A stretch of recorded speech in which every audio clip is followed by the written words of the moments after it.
it away. Okay, all right. Thank you for inviting me. And it's my first time to come to UCLA, so it's very nice. Well, the weather is not very nice. So today I'm going to talk about, well, I was told that like more or less half of the people here work on scattering amplitudes, and more or less half of the people work on non-invertible symmetry. So I thought it's a good topic to discuss today. So today I'm going to talk about my upcoming work with Christian Coppetti, who is a postdoc at Oxford, and Lucia Cordova, who is a postdoc at CERN, about some interplay between non-invertible symmetries, anomalies, and scattering amplitudes. So let's start. So as we all know, symmetries and anomalies are basically two important fundamental concepts in quantum field theory. And for example, if you consider, well, for example, like both of them are very useful in constraining the dynamics of QFT. For instance, well, we know that, like, for example, if you want to build some kind of effective field theory, we first try to understand what is the underlying symmetry, and then write down all possible terms in effective field theory, which preserve the symmetry of the theory that we want to analyze. So that gives you kind of organizing principle of like what kind of terms can appear in the Lagrangian. And also, like there is a famous story about anomaly matching. So if you know anomaly in the UV, then oftentimes you can say something non-trivial about like the IR dynamics of the theory. And furthermore, those symmetries anomalies are not just abstract theoretical concept, but it's also relevant for a collider experiment. And well, as we all know, that the symmetry gives you the organizing principle for particles and resonances.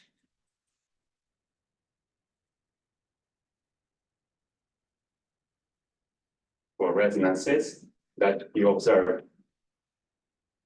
in the particle experiment and the collider experiment. And there is also a famous example of like a pi 0 to gamma decay, which was beautifully explained by the what's called ABJ anomaly. So these are kind of like a very basic example in which symmetries and anomalies are relevant, also for kind of analyzing and understanding the particle collider experiment. And more recently, these notions of like a symmetry and anomalies are generalized in various ways. So the recent generalization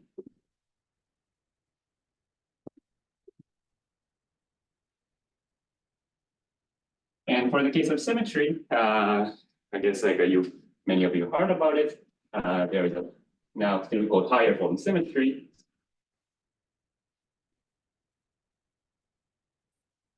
And furthermore, this is a topic of my talk, which there is also a new generalization or like a different generalization of the symmetry, which is often called non-invertible symmetry. I'm going to explain what that is, just to remind you later. And also for the anomaly, the original ABJ anomaly or other anomalies that people knew in the past are kind of like something that you can even see in the perturbation theory or one loop diagram, but there are more non-perturbative anomalies people often discussing nowadays. Or maybe like it's often called like a global anomaly that you cannot easily see just doing the perturbation theory, or more precisely like a global T-Hooft anomaly. So let me already just give you like a one explanation of what I mean by T-Hooft anomaly. So the T-Hooft anomaly is generally a concept which basically says that symmetry of some QFT cannot be gauged. So symmetry of the QFT is not broken. So in the case of like ABJ anomaly, the symmetry is broken. But in the case of in the context of two anomaly, symmetry is not broken but cannot be gauged.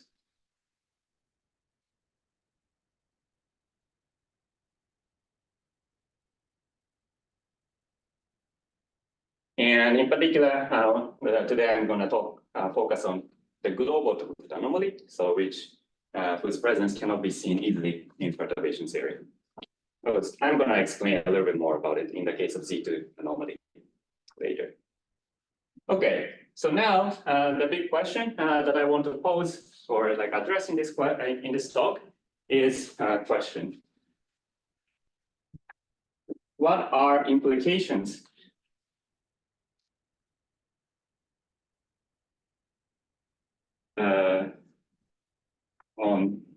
on these new concepts of symmetry and anomalies on S matrices, which is more or less directly related to what we observe in the collider experiment.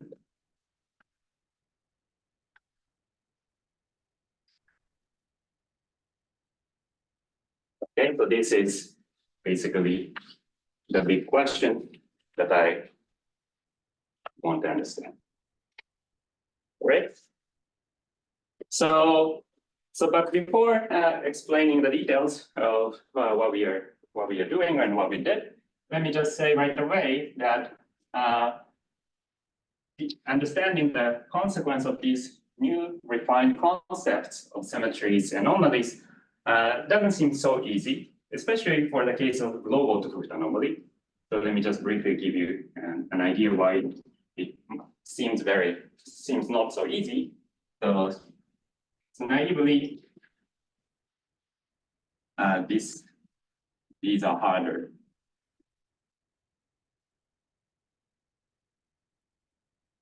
And the reason is, so it's related to the fact that usual ABJ, for example, let's take the anomaly as an example. The usual ABJ anomaly, we know that there is one particular diagram, and then you can even see it in the one-loop computation. So if you imagine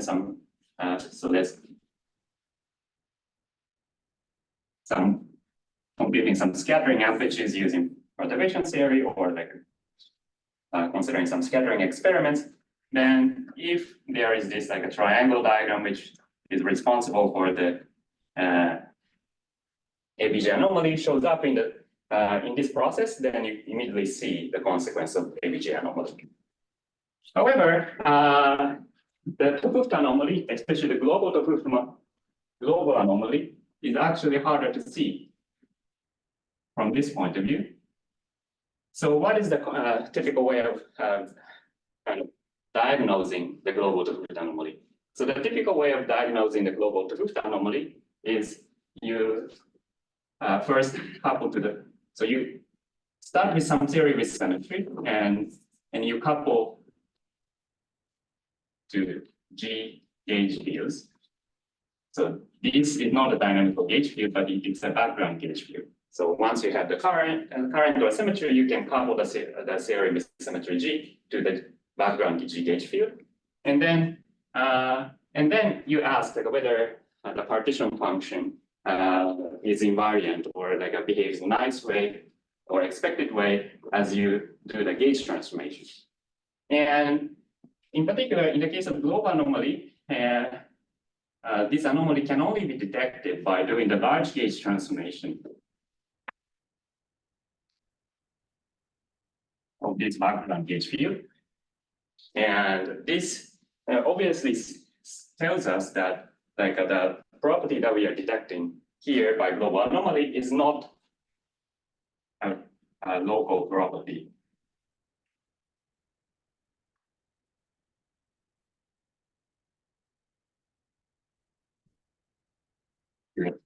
Because in order to say whether the gauge transformation is global or local, in order to make sure that the gauge transformation is like a large gauge transformation, you really need to look at the whole entire configuration of the gauge field. You cannot just say that it's a large gauge transformation just by looking at some local value of the gauge field. Okay, so this already tells you that like something is harder if you want to generalize kind of this concept of anomaly and try to explore the implication of the anomaly in the context of scattering amplitude.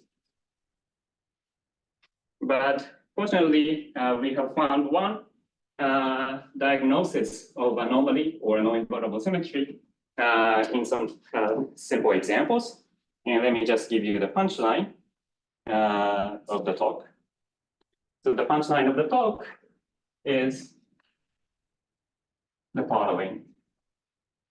So if you have some theory with non-invertible symmetry,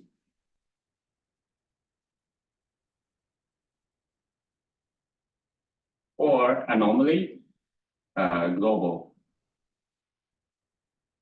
anomalies, then these manifest themselves as the modification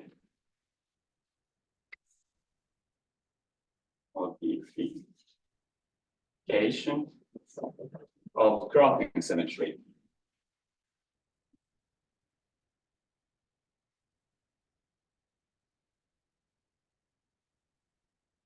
And I should also say that the example that we analyze is a kind of very specific example. So it's the 1+1D integrable RG flow.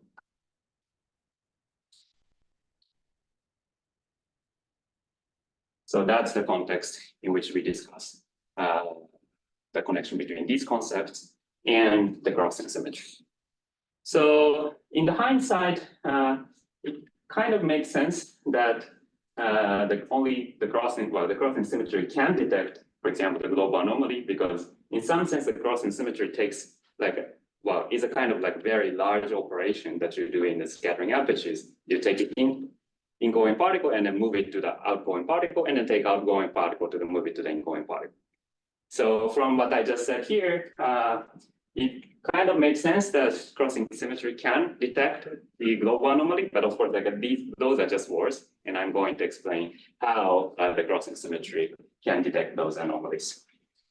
And so let me also add some clarification. So as I said, the example that I'm going to talk about are mainly about some specific 1+1D integrable renormalization group flow, which flows to the gapped phase. But I should add a clarification that integrability is not crucial.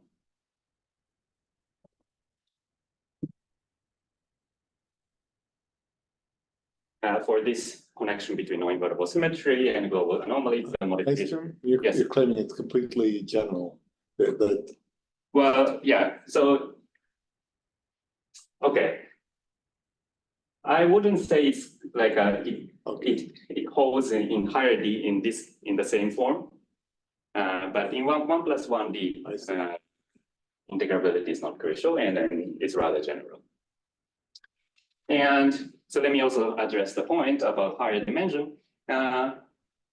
So what I'm going to describe today is most likely and generalizable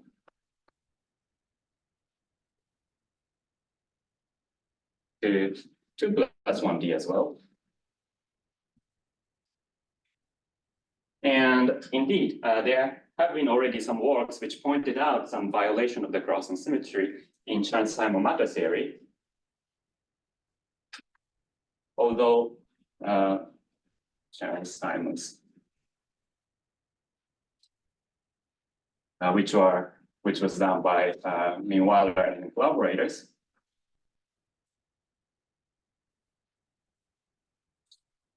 So that discusses some specific examples of Chern-Simons, some matter coupled to Chern-Simons theory, and then they observe that there is a violation of the crossing symmetry.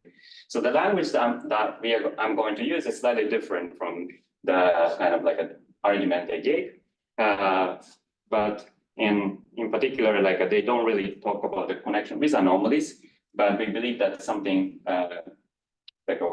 what I'm going to talk about can probably be generalized at least to 2+1D. So 3+1D might be also possible, but yeah, at this moment I would stay agnostic. And at least I don't see immediate paths, but maybe if you think harder there's a way to generalize it. But one thing I should also mention is that, as hopefully will become clear during my talk, this modification of the crossing symmetry and the mechanism that gives rise to this modification, you can actually think of it as some kind of toy model for IR effects that's present, or like IR divergence or IR effect that's present in gauge theory and gravity. So this exists, of course, in 3+1D as well. And so let me just say a few words already now. So the IR effects that I'm talking about here is basically like a thing like soft photons or soft gravitons. So if you scatter hard particles, then like it produces some bunch of hard particles, and then on top of that, like those hard particles are dressed by soft photons or soft gravitons. And similarly, in this example, what happens is that like the particles are dressed by some kind of like long-range degrees of freedom, which are actually topological quantum field theory. And the existence of those topological degrees of freedom is actually what gives rise to the violation or modification of the crossing symmetry. So some of the lessons that we learned from here, maybe one can draw some lessons to a more realistic situation, in which you have like a soft photons and soft gravitons in 3+1D. Okay, so having said that, so let's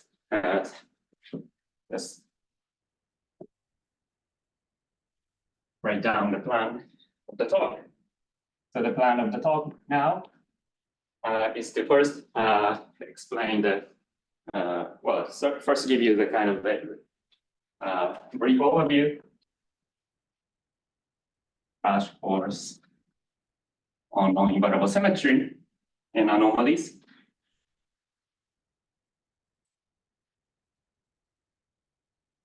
Just to make sure that everyone is on the same page. And then I'm going to discuss S matrix of RG flow from three critical minimum model. So this is the next simplest like a minimum model. So the simplest is of course the Ising model, and then this is the next in this series of minimal models, and which is critical Ising model with central charge is 7/10. And I'm going to explain how the crossing is modified, and then I'm going to explain like give a physical explanation why the crossing symmetry is modified in those examples. And then I finally conclude. Okay, so those are outlines.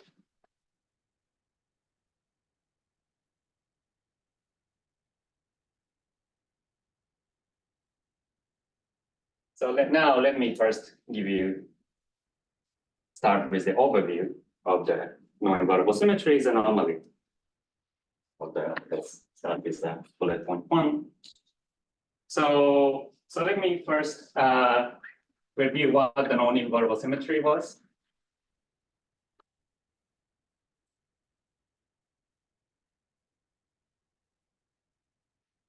But before doing that, let me just write a one sentence about what the standard symmetries in QFT was. So in quantum field theory, the symmetry, the usual symmetry is implemented by basically the for dimension 1 topological operator. So this is basically what I'm drawing here is like an exponential.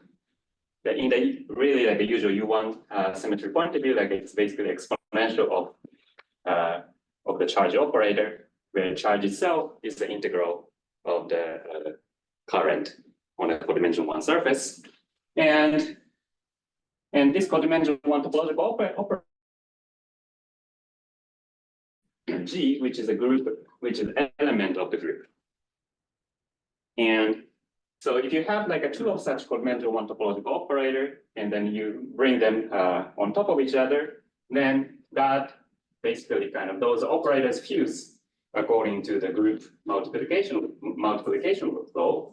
So if you have two of such four-dimensional one topological operator and bring it on top of each other, you get some another one, which is labeled by another group element. And importantly, that also is inside this group G.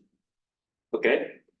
And in particular, if you have, in particular, this also implies that there is always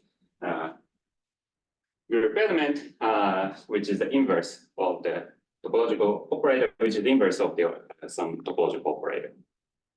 Okay. And now, so the non-invertible symmetry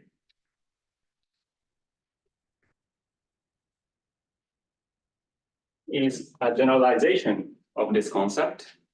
And instead of having like a G1 times G2 multiplying into G3, what we have is something like this. You have G1 and G2, which are elements of this, what people call like a categories. And then what you get is not just one element in the category. You actually have oftentimes like a sum of the element. So I'm actually specifying, like already specifying the 1 plus 1D. So, and then this is a C number in the case of 1 plus 1D. The sum of the element. So this is a kind of like a generalization of the usual symmetry. And furthermore, most importantly, G inverse may not exist.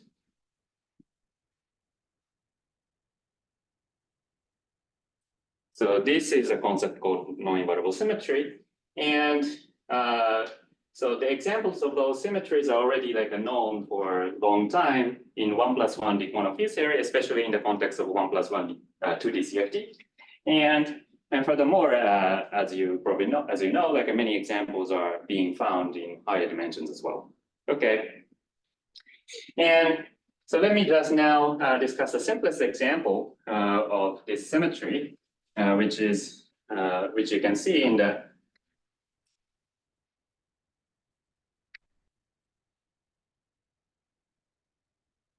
Ising CFT.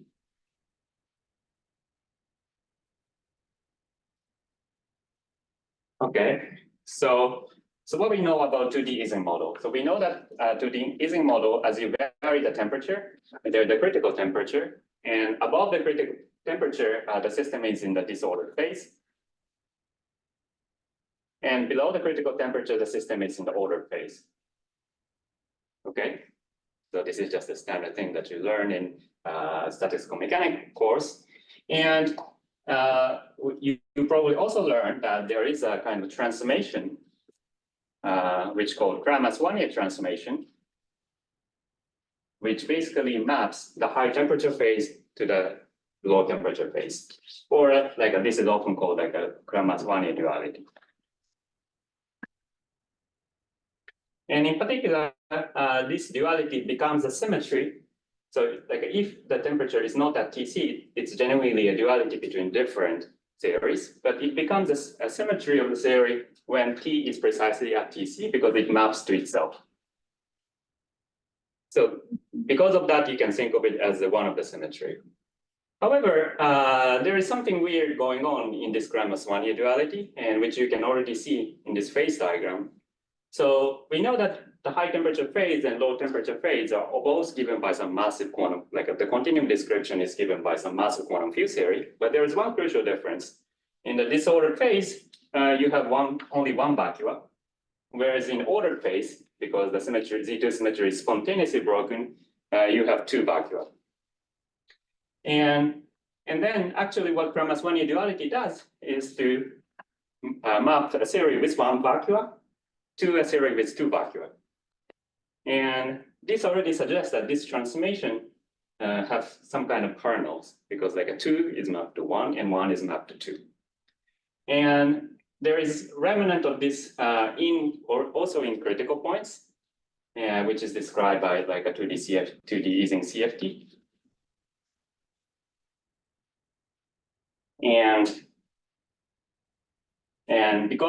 And that is precisely the reason why it is called non-invertible. So like the action of the symmetry generator has some kernel. So let me just first write down the algebra of the symmetries, symmetry generator in this 2D Ising model. So 2D Ising model famously have 3 different symmetry line operators. And one is just identity operator that you do nothing. And eta is the usual Z2's symmetry generator. So eta, if you put it on top of each other, then eta squared to 1. And the last one, n, is precisely the Komatsu duality defect that I was talking about. And this obeys interesting algebra. So if you square n, then what you get is 1 plus eta. So this is an example of this algebra that I already showed here. And it also satisfies n eta equal eta n equals n. So these basically uniquely specify the algebraic structure of these symmetries. And here already, you can see something weird is going on. Suppose you take some Z2 odd state, then and act on it, this right-hand side. So obviously, like this right-hand side annihilates the Z2 odd state. So this also already tells you that this n actually has kernel. Because if you do it twice, then you annihilate Z2 odd sector. So this is basically the reason why n, this non-invertible defect n is, sorry, the defect n or symmetry generator n is non-invertible. Okay. So now let's also talk about some RG flow. So in Ising model, so as I said, if you are sitting exactly at the critical point, it's described by CFT, but you can also perturb away from the critical point. So you start from 2D using CFT. And the perturbation is described by what people normally call like an energy operator or temperature perturbation. So you turn on like what people call ipson. And if you perturb Ising model with plus sign, then you basically land on the high temperature phase, which consists of 1 vacua. Whereas like, if you perturb it by minus epsilon, then you get this symmetry. This like the order phase in which you have 2 vacua. And however, as I said, original 2D Ising model, Ising CFT has like a 3 symmetry lines. However, this perturbation actually breaks n defect, the n symmetries, and then along the flow, you only have 1 and eta. And that you can see by checking the action of n on the epsilon perturbation, and then that is actually precisely n eta is minus eta. So which basically means that this epsilon operator is not invariant under the symmetry n. So that's why if you perturb it by the epsilon, then you break the n symmetry. Yeah, okay. Yes, sorry. Right. You mean this one, right? Or, yeah. But the point is that this is minus, it has minus sign. Okay. Right, so now, so this is not a good example of the RG flow with a non-invertible symmetry, as you can see, because it like basically breaks n symmetry, and then what remains is basically just the usual symmetry. And however, if you consider the next minimal model, which is called a tricritical Ising model, then there is actually a flow which preserve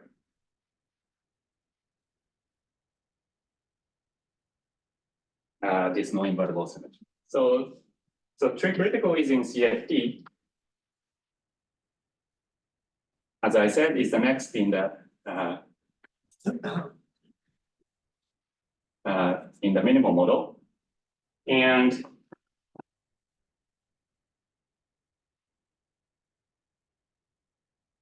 if you perturb, there is a famous perturbation which people often call pi 1,3 perturbation. So pi 1,3 basically refers to this operator that you perturb it. And this is a kind of standard notation people use in the 2D CFT. And it is known that if you perturb it with plus sign, this tricritical Ising model basically flows to the critical Ising model, Ising CFT. So in this side of the flow, like it's a flow between two different CFT. Whereas you perturb it minus sign, then it is known that it goes to the gap phase with 3 vacua. And furthermore, the tricritical Ising CFT has like many more symmetry lines, but you can also check like what parts of the symmetry lines survive under this deformation. And if you do the analysis, then it says that it preserves precisely these 3 combinations, which are basically the symmetry of the Ising CFT. So this does make sense, especially for this flow, because the IR is in CFT, which does have these 3 line defects. And here, because we are only changing the signs, so the symmetry preserved by this perturbation is the same, and this gapped flow also preserves these 3 line defects. Okay, so this is the example that I'm going to focus on. Also, one of the symmetries that is spontaneously broken with the vacuum. So can I interpret like yeah, that's a good question. That's basically all the symmetries are spontaneously broken. Right. So eta, for example, maps this vacuum to this vacuum, whereas like leaves this vacuum invariant. Whereas n is like you take this vacuum and then map it to the middle, and if you take this vacuum to the map it to the middle, and if you act n on the middle vacuum, then you get a linear combination of this left and right. So that's the action of the symmetry, and as you can see, like basically most all the symmetries are spontaneously broken.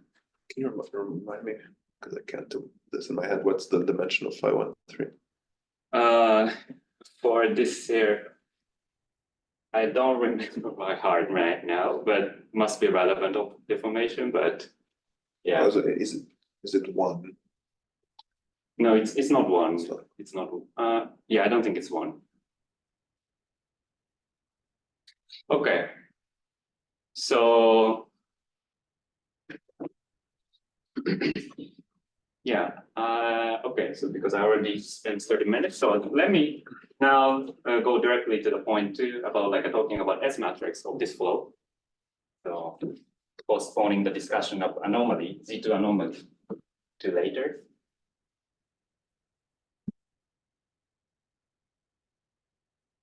So now, so this is the system that I want to study, and then now let's just discuss what's known about this RG flow. So one thing I already said is that this flow preserves non-invertible symmetry.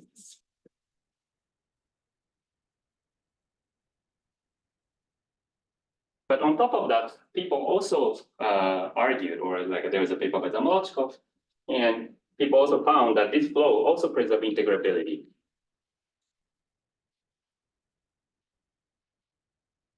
More precisely, what people did is that like in the CFT point, you can have like many higher spin conserved currents because you have Virasoro algebra. And then you ask like what parts of the higher spin currents survive under this deformation. And then you can actually show that like under this particular deformation, infinitely many higher spin currents are still conserved even after deformation. And that basically guarantees the existence of the integrable structure, even in this like massive phase. Okay. And all right. And as I said, it flows to the flow that I focus on is this one, which is to the gapped phase. And as I said, in the extreme IR, all these symmetries are basically broken, and it has a non-trivial action on the vacuum. And the action on the vacuum is rather simple. Like let me just like write the action of the vacuum. So this is just like a rewriting of what I just already said in words. But So we have three vacua, and then the vacua transform if you act with the symmetry generator in this way. So this is basically just telling you that this eta Z2 line defect does not change the middle vacua, but like exchanges the left and right, whereas the end defect basically takes left vacuum to the middle one and right vacuum to the middle one, but middle one to the linear combination of the left and right. So this is the linear combination. And you can also see that, and of course, like identity line is 1, 0, 0, 0, 1, 0, 0, 0, 1. And you can already see that like this representation of these matrices indeed satisfy this important relation. N squared is 1 plus eta, and n eta equal eta n equal n. And eta squared is 1. Okay. And furthermore, one comment I should say is that here I already told you that like this flow gives you the three vacua in the extreme IR, but you don't even like you can actually like deduce that the vacua needs to be degenerated just from the structure of this non-invertible symmetry. So unlike usual Z2 symmetry in which like you can have two choices, like either spontaneously broken or non-spontaneously broken. And in non-spontaneously broken case, you only have one vacua. If you want to construct a representation of this algebra, you are forced to consider more than one vacua because there is no like a good representation of it's just one vacua which satisfies this algebraic relation. So this is why the non-invertible symmetry is like a little bit stronger than the standard non-anomalous symmetry. But when you talk about the symmetrics around which vacuum is the spectrum scattering? Okay, yeah, that's a good question. And so that's the next point. So now we talk about S mat. I said like there's integrability, so you can in principle talk about like exact S matches. And that's what people determined actually in the literature by homological. And then the first question we ask is like, what are the particles? And the particles, or more precisely, or the low energy excitation. And this is actually the crucial point in my talk, are actually kinks. So the stable particle in this theory are all kinks between different vacua. Okay, so in some sense, like we need to talk about all the vacua at the same time. And using that, Zamolotchikov basically derived exact S matrix. I'm going by imposing a set of consistency condition. Zamolotchikov. And because these particles are kinks, so normally we describe the scattering process in which like two kinks scatter using the four labels, which basically labels the vacua the particle interpolates between.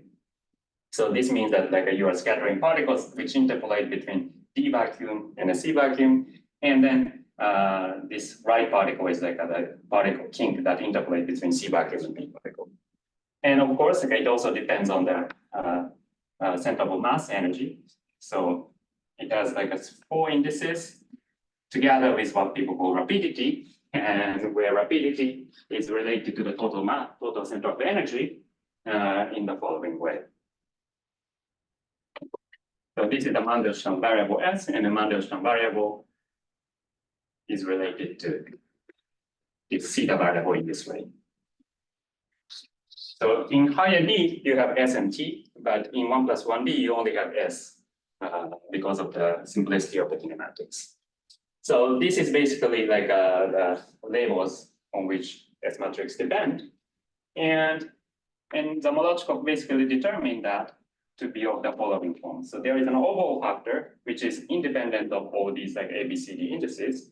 And then there is this dA, dC, dB, dt to the power I theta over pi. And then there is some index structure showing up dA, dC. I'm going to explain what these dA, dpdcdr in a second. Theta over 4 delta AB plus sinh pi minus theta over 4 delta CD. Okay. So this is the structure of the S matrix homological determinant. And the way he derived it is basically while doing the bootstrap. Okay. But okay, so before talking about that, let me just clarify that these. So we have 3 vacua, as I said, and I'm going to label this vacuum by 0, and then this vacuum by 1/2, and this vacuum by 1. And D0 and D1 is 1, and then D1/2 is square root of 2. So for those who know 2D CFD well, this basically coincides with what people call quantum dimension.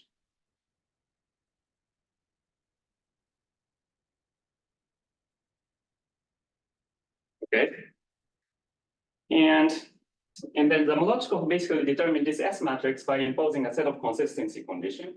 And the first one is unitarity, which is basically said that if you multiply S theta and S minus theta, you get 1. So it's like considering this process of scattering, and then this must be the same as doing nothing. And the second condition he imposed is the crossing symmetry, which it basically says that if you do the crossing symmetry, then it's equivalent to viewing this diagram in this direction by viewing this as a time. And more precisely, the crossing symmetry, if takes this form, SBC AD I pi minus theta. So in the rapidity coordinate, the crossing transformation corresponds to theta going to I pi minus theta. And then the indices are slightly swapped because you need to view this diagram in this direction.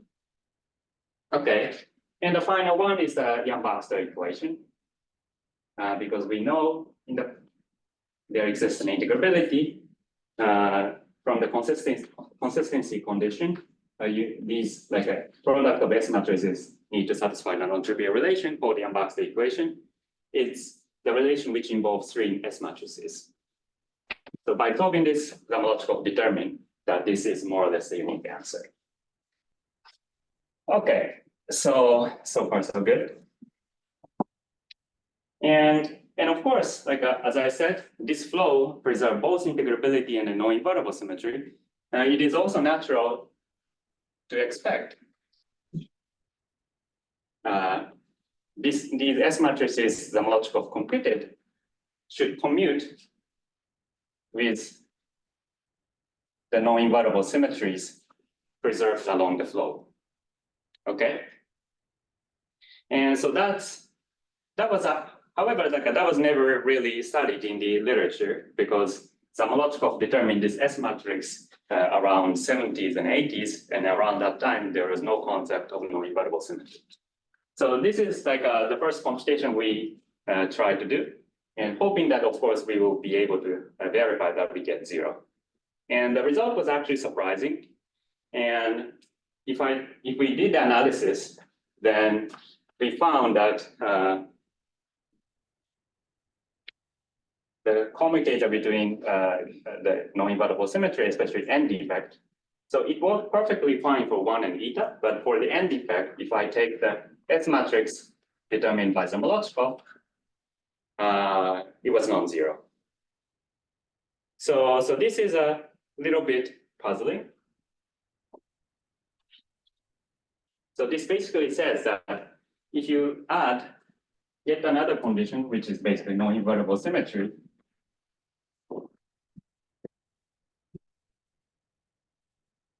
then actually it seems like there is no consistent S matrix which satisfied all these 4 properties. So this is a bit like a paradox. Sorry, we face. can you explain what that means? That like if you are, yeah, so the N does what? It swaps some A's and B. Right, so basically the action of N is like, can be, well, you can, yeah, derive the action of N basically from the action, from its action on the vacuum. Why is the non-invertibility important? Like, Why is the non-invertibility important? At a technical level, like it maps one vacuum to a linear combination of vacua. So the relation that you get is like more non-trivial than the relation that you get from eta, like a zeta defect, because zeta defect just says that like one component of S matrix is the same as another component of S matrix, which are related by zeta symmetry. Whereas like this kind of gives you the word identity in which like one S matrix component is equal to sum of S matrix components. So it's kind of harder to verify, harder to satisfy, and indeed like it is violated in this theory. So now we have a paradox. So we have four relations that we want to, that seem natural, and there is no compatible answer among these four. And so we need to give up something. So there are like multiple choices, but of course, like we probably don't want to give up unitarity because we know that the theory is unitary. And we also know that the flow preserves the integrability and non-invertible symmetry. That almost automatically says that we also need to preserve these two. So then, as a logical consequence, the only possibility we are left with is to give up crossing symmetry. So now the question is, if there is any S matrix, new S matrix, which satisfies these three conditions, but not crossing symmetry. And that's the problem we analyzed. And we found actually a very simple answer. So if you look at this solution, the homological road, there is some complicated factor here. So this is precisely needed in order to satisfy the crossing symmetry, because as you can see inside this square bracket, it doesn't look symmetric because one comes with this ratio, the other doesn't come with ratio. And in order to compensate that, he needed to put this extra prefactor. And what turned out is that this extra prefactor is precisely the one which screws up the commutativity with the non-invertible symmetry. So the simple answer is that you just don't win. So this is the answer for a proposal that we are. Our proposal is basically this one.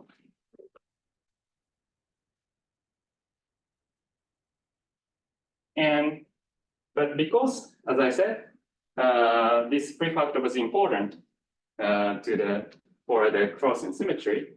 So now the usual crossing symmetry is not satisfied.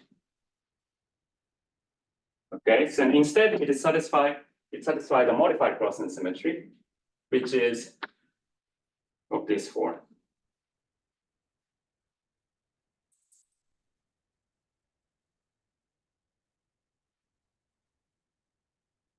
Which is kind of easy to see now already from the structure of this matrix.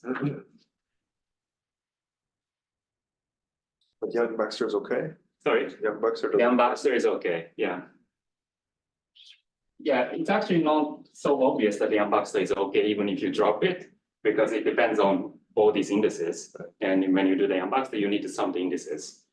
But surprisingly, Young-Baxter is okay as well. So this is the basic proposal that we are giving. And so as you can see, there is some extra prefactor.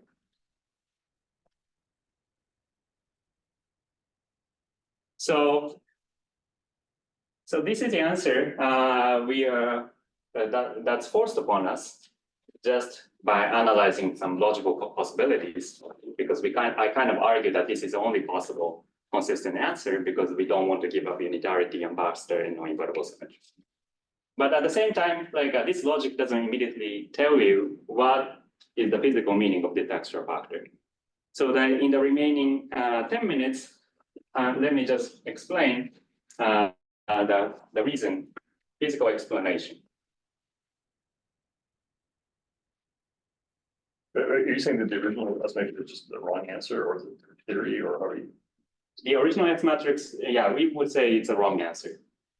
But I should also say that like many people did many different computation using this homological S matrix.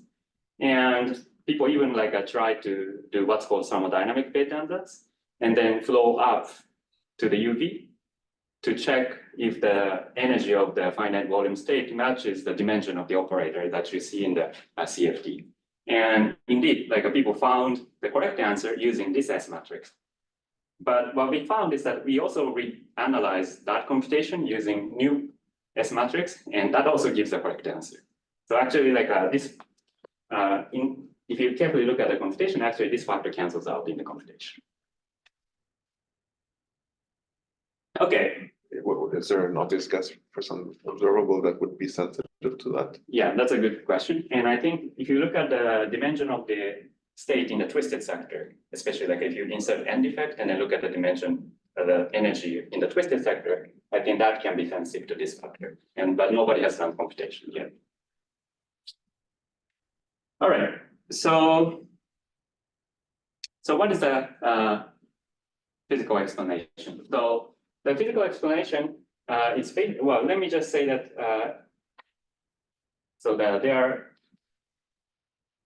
the physical explanation. So it basically comes from. Okay. So what's the best way to explain? But let me just write down several facts that's important for this physical explanation. The first fact is that IR is a non-trivial topological monofield theory. I'm going to explain a little bit more soon. And basically, and the second point is that TQFT degrees of freedom changes the normalization.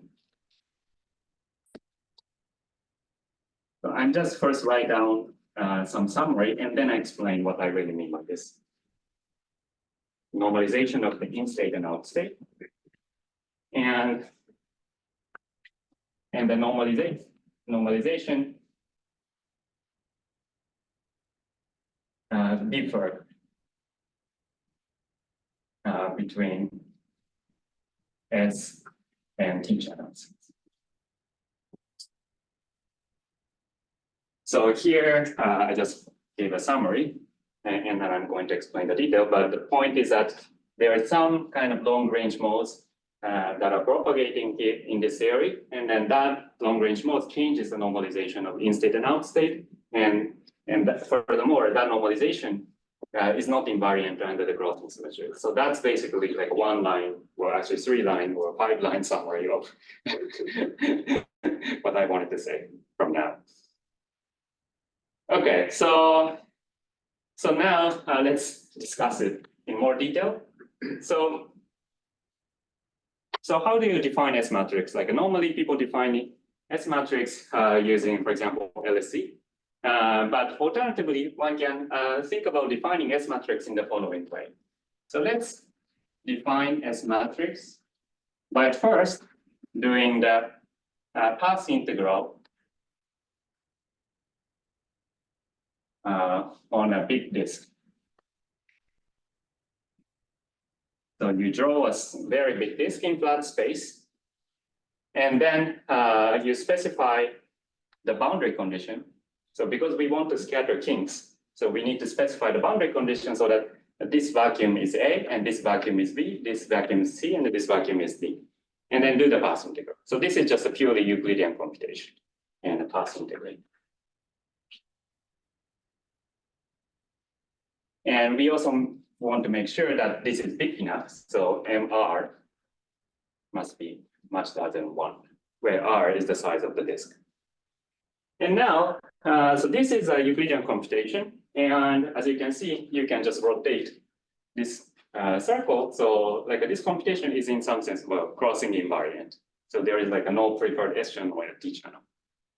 So now the question is, like what happens if you start doing analytic continuation and go into Lorentzian spacetime? Do we see some kind of preferred direction? So now the next step is to do the analytic continuation to the hyperboloid. So because we want to view this as a time. Now, I have A here, D here, B here. I still have C here, and then D here, B here. So this is some path integral on a hyperboloid.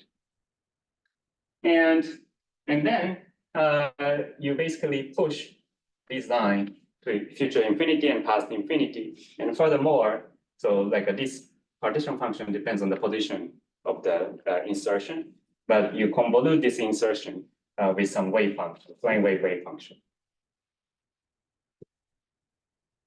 And by doing that,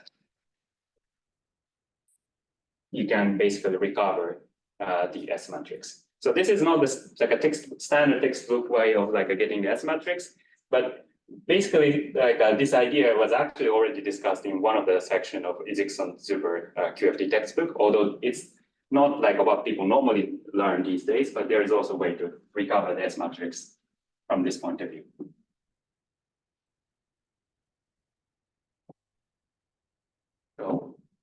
So now, so after doing that, basically, like in this picture that I drew over there,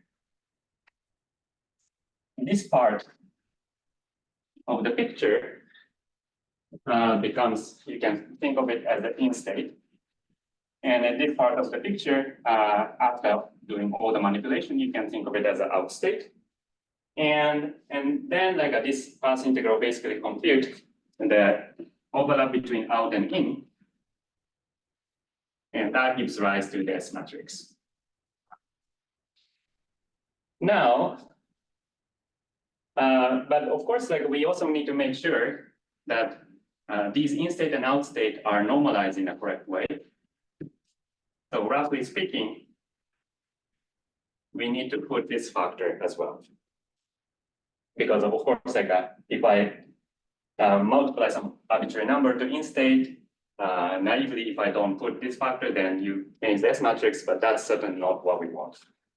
So although of course, like this is a little bit schematic, because technically, like overlap between in state and in state gives you some delta function. So, but what I really mean is that we need to normalize the state correctly.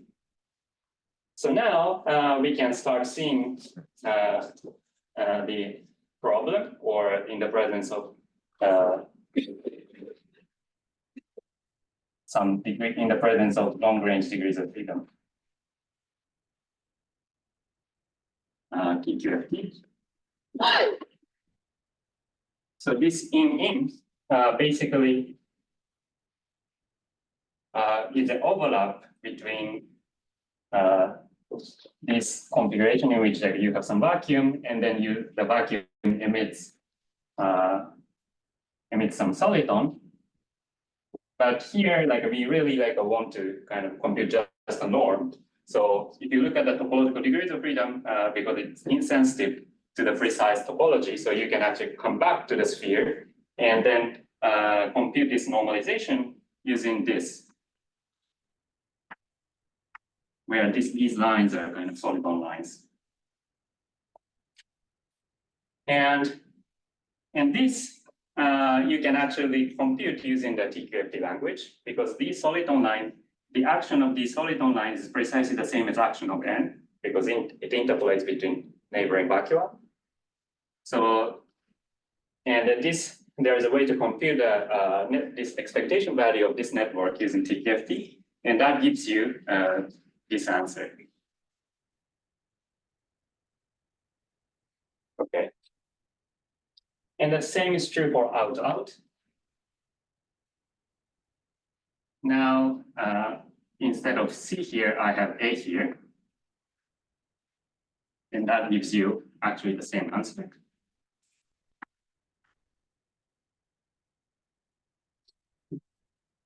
Okay.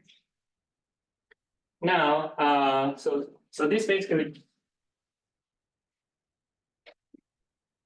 gives you the following, like a heuristic or schematic definition of the S matrix using this Euclidean path integral, the analytic continuation of the Euclidean path integral. So schematically, if you want to compute this S channel S matrix, and that is given by analytic continuation of the Euclidean path integral, analytically continued.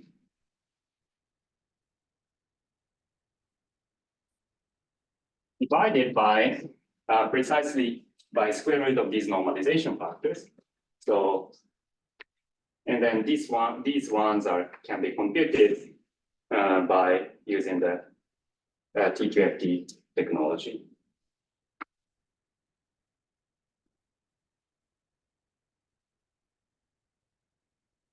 However, so this, as you can see, this one sitting in the numerator is actually crossing symmetric because we just started with the Euclidean path integral on a disk and then just did analytic computation.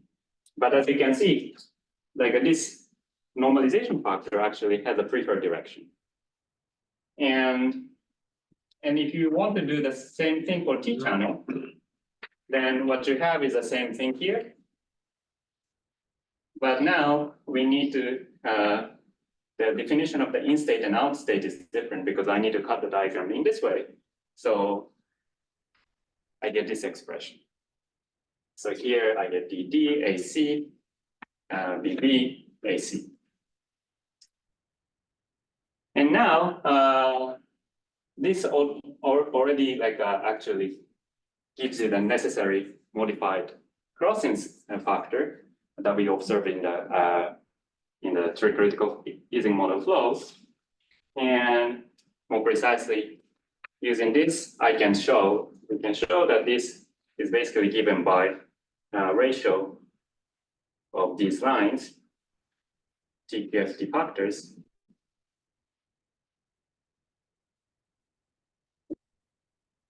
times S of I prime minus theta.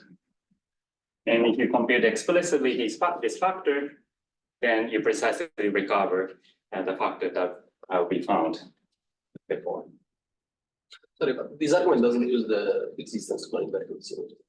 So this one, indeed, that's right. Yeah.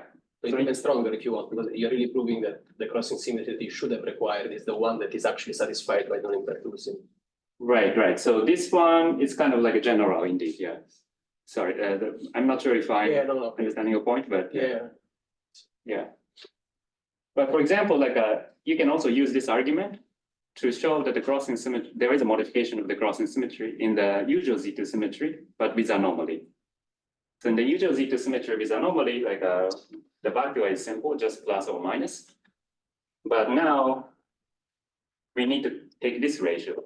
But in the case of usual Z2 anomaly, this factor and this factor is the same. So you can remove the square root, and this factor and this factor is the same. You can remove the square root, but there is still this factor like this. And then soliton lines are basically from TQFT point of view, Z2 line effect. And there is a famous fact that this ratio is -1 in the theory with Z2 anomaly. So the claim is that in the theory with Z2 anomaly, the S matrix is anti-crossing symmetry. And we also found that it is indeed the case by analyzing some integral example. Okay, so this is the basically punchline of my talk. So let me just conclude by saying, giving a summary by words. So the punchline is that in the presence of anomalies or non-invertible symmetry, especially at least in the 1+1D, leads to modified crossing symmetry. And this modified crossing comes from the fact that IR has multiple vacua, and there is some TQFT structure, some long-range modes. And second, the important ingredient was the particle are kinks. And then they can also view as some kind of like a TQFT line defect, if you just focus on long-range modes. And the third necessary ingredient for deriving this was that the TQFT degrees of freedom actually changes some normalization of in-state and out-state. And if you correctly take into account that, then that leads to normalization, leads to the modification of the crossing symmetry. And then, of course, there are a bunch of interesting questions, like if there is some generalization to higher D, especially in 3+1D. And also, this multiple vacua, and some long-range degrees of freedom are also even present in a gauge theory or gravity in 4D. So one can ask whether there is some lessons what we can learn from it. Yeah, so finally, it might be interesting to do some S-matrix bootstrap in the presence of non-invertible symmetry, because now we know what bootstrap condition we need to impose to analyze series in non-invertible symmetry. Okay, maybe let's finish here.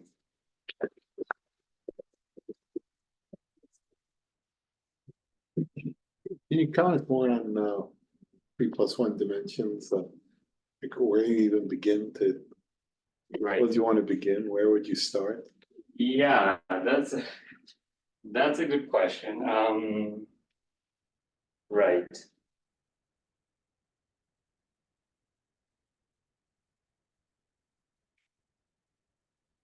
So probably the starting point will be some theory with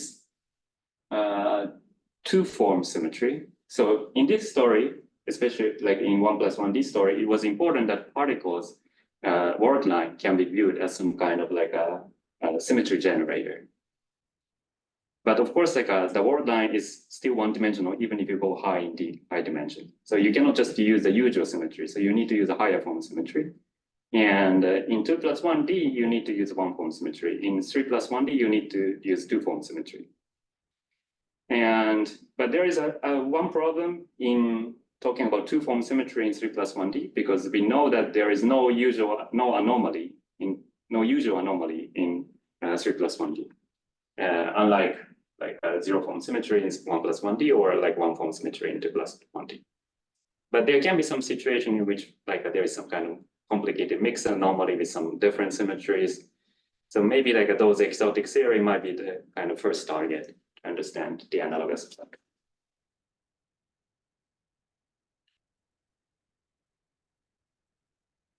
So actually here, like, I mean, so you said, like, I mean, you didn't really need the non-invertible symmetry. You could also work with anomaly. Right, yeah.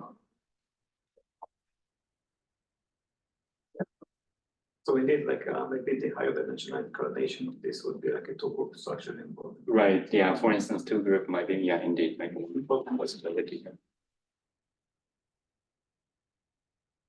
In the 2+1 dimensional story, I mean, how much of that fits into the, how do you tell that story? Right, so I think basically like many of what Miwala and his collaborators did probably can be interpreted in this language, but so far we haven't been able to kind of translate what they did into this kind of language.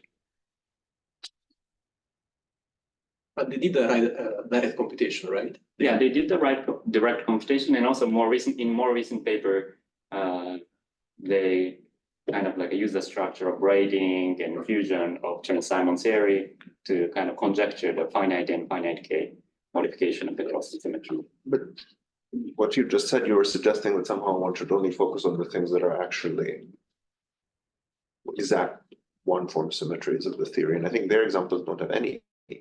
Right. So okay, good point. So because they have matter. Because they matter, yeah. Right. So this is sort of emergent thing. Right. So actually, their example might be telling us that like a one form symmetry might not need to be exact. Like as long as you have some like IR one form symmetry, it might be okay.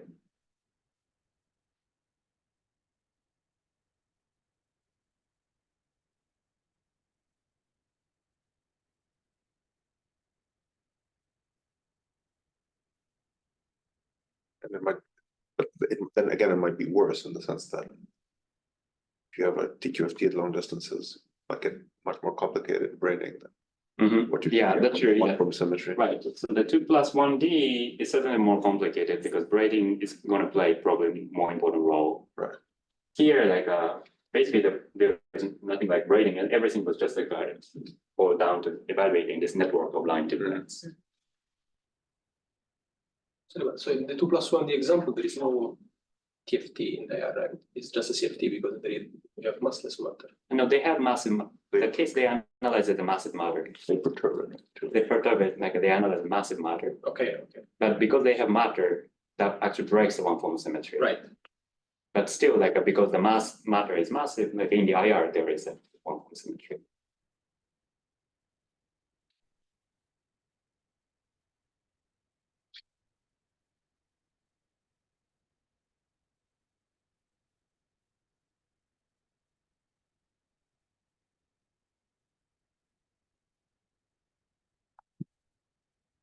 Is failure of crossing something you could see in perturbation theory, or is this, you have to do some non-perturbative calculation to see?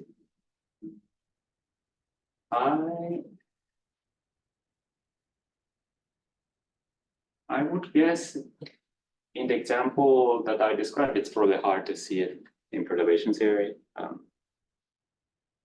Yeah,